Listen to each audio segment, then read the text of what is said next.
When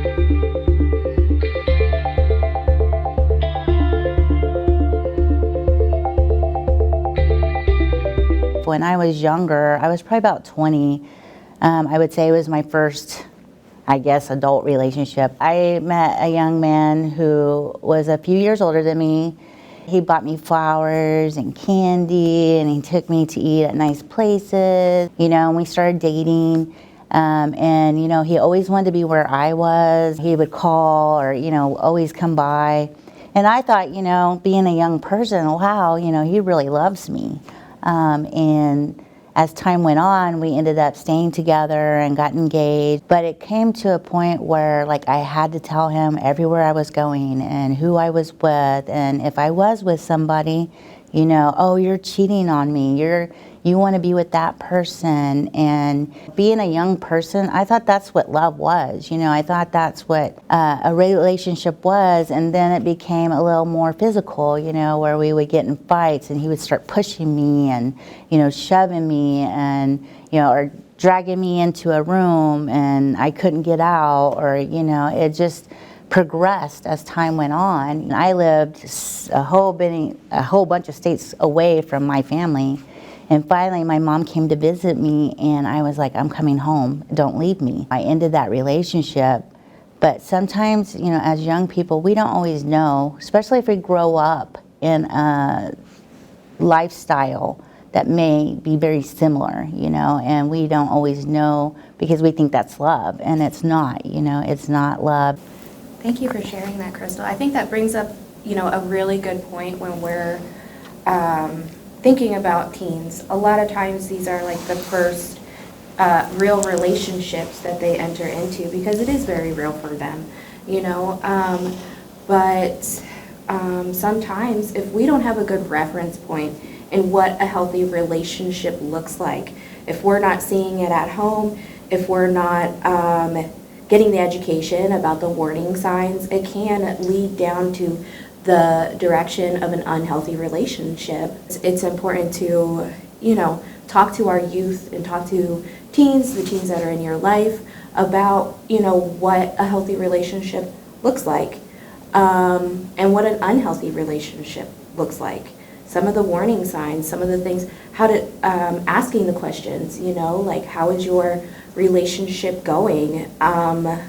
What are some of the things that your partner encourages you to do? Because it's so important to talk to the youth in your life about having a sense of individuality while they're coupled. So encouraging them to have a sense of their own identity, still participate in sports, still prioritize the things that they enjoy doing, being around friends and family. I think that that's super, super important, and that's it's a way to build trust within your teens so that they know that if things maybe aren't so healthy, that they're not ashamed or afraid to come and talk to you about it. Creating that safe space so that they feel comfortable to open up and talk to you. Samantha, do you think you could explain a little more about it to us and the community on maybe the types of abuse that teens are facing this day? Yeah, so there is physical abuse, emotional abuse, sexual abuse, cyber bullying or cyber stalking, and then traditional stalking that we see in a lot of the cases for teen dating violence today. Physical abuse, you look for obviously warning signs of maybe bruises. You look for if there's hitting, punching, preventing someone from exiting a space where they feel unsafe, and then maybe the not so overt abuse warning signs would be, your emotional abuse. So belittling, name calling, gaslighting. And gaslighting, in case you're a teen watching this and you're probably like, what's gaslighting? It's kind of a way of manipulating a person. You start to make, your partner might start making you think that you didn't that there wasn't something that happened that may have happened. Or maybe they tell you something that happened and it didn't happen, or they're, making you say, no, you didn't do that, it was all your fault. Putting the blame back onto you instead of acknowledging their blame in something. Social media has really almost changed the victimization, because that's how young people communicate. That's how they're reaching out. That's how they're talking to each other. It's really good for parents to have those conversations, those hard conversations, with your children, because if you open up that dialogue and make them feel safe, then they will come. It might not be right away, but they will come to you and share and be able to talk about those types of what's going on with them. It's important to monitor. It's also important to respect your youth's privacy as well. So we're navigating through having the relationship where your teen can feel comfortable coming to you and talking to you about things that are of concern, maybe a little problematic, but we still want to respect, their autonomy and their privacy as they're navigating through their relationships. It comes back to like us as parents, not taking over their phone unless it's warranted. Definitely being mindful about, well, what does your Snapchat look like? Who are some of the friends that you're connecting with and talking to? What are some of the topics that you're talking about? And hopefully your teen is able to talk to you about what that looks like.